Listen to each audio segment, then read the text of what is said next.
आसमान में सूरज ढल रहा था और नारंगी रोशनी अब धीरे धीरे मटमैले अंधेरे में बदल रही थी।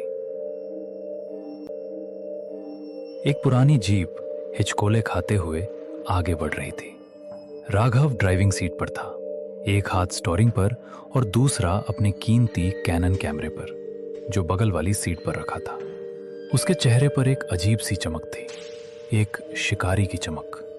वहीं बगल में बैठा समीर सीट बेल्ट को इतनी जोर से पकड़े हुए था जैसे कि वो उसे बचा लेगी। समीर, यार ये चेहरा सीधा कर। तू ऐसे बैठा है जैसे हम फांसी के फंदे की तरफ जा रहे हैं, जबकि हम सिर्फ एक मास्टरपीस शूट करने जा रहे हैं।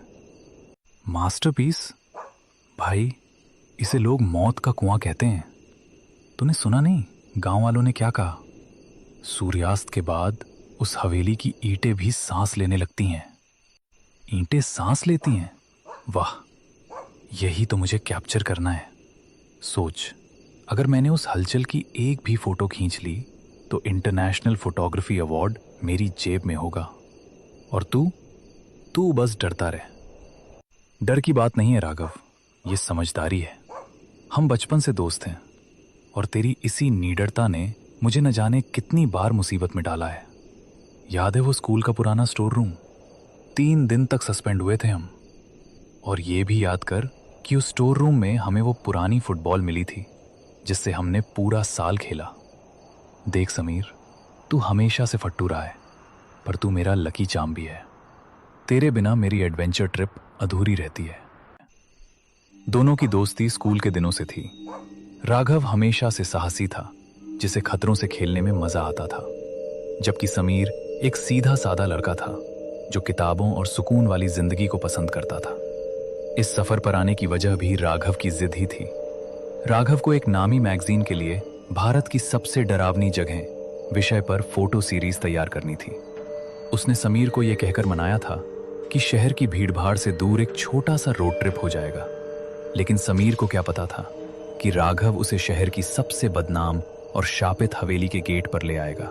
गाड़ी के टायर सूखी पत्तियों और टहनियों को कुचलते हुए आगे बढ़ रहे थे। बाहर का अंधेरा इतना गाढ़ा था कि हेडलाइट की रोशनी भी जैसे उस काली दीवार से टकराकर वापस आ रही थी। गाड़ी के अंदर एक अजीब सी सड़ांध भरने लगी थी, जैसे पुरानी गीली लकड़ी और गंधक सल्फर का मिश्रण। राघव स्टीयरिंग थामे हुए था, लेकिन उसके माथे पर पसीने की बूंदें चमक रही थीं। गाड़ी का बोनट खुला हुआ था और उससे निकलता सफेद धुआं हवा में भूतिया आकृतियां बना रहा था। राघव बाहर खड़ा था, लेकिन उसे ऐसा महसूस हो रहा था जैसे हवा का तापमान अचानक कई डिग्री गिर गया हो। जंगल की गंध बदल चुकी थी। अब वहां सूखी पत्तियों के साथ साथ किसी पुराने सड़े हुए मांस की गंध आने लगी थी। समीर, बाहर आ यार, अकेले बोनट नहीं संभल रहा। टॉर्च पकड़, मुझे वायर चेक करने हैं। भाई, मैं अंदर से टॉर्च दिखा रहा हूं ना। बाहर बहुत अजीब लग रहा है। अबे फट्टू, बाहर आएगा तो ही तो कुछ दिखेगा। जल्दी आ। समीर कांपते हुए पैर बाहर रखता है। जैसे ही उसके जूते जमीन पर पड़े, उसे लगा जैसे जमीन के नीचे से कोई हलचल हुई हो। उसने अपनी टॉर्च चारों तरफ घुमाई। राघव, वो देख, झाड़ियों के पीछे 2 पीली आंखें, वो हमें घूर रही हैं। कहां? कुछ नहीं है वहां, जंगली बिल्ली होगी या कोई सियार। तू बस इंजन पर रोशनी रख। अरे यार, इस नई टॉर्च को क्या हुआ? बैटरी अभी बदली थी, लगता है वोल्टेज का कुछ इशू है। राघव, टॉर्च खराब नहीं है, कुछ और है। देख, उस बरगद के पेड़ के पास वो साया, वो इंसान जितना लंबा है, लेकिन उसके हाथ जमीन तक लटक रहे हैं। तू पागल हो जाएगा समीर, वो पेड़ की परछाई है।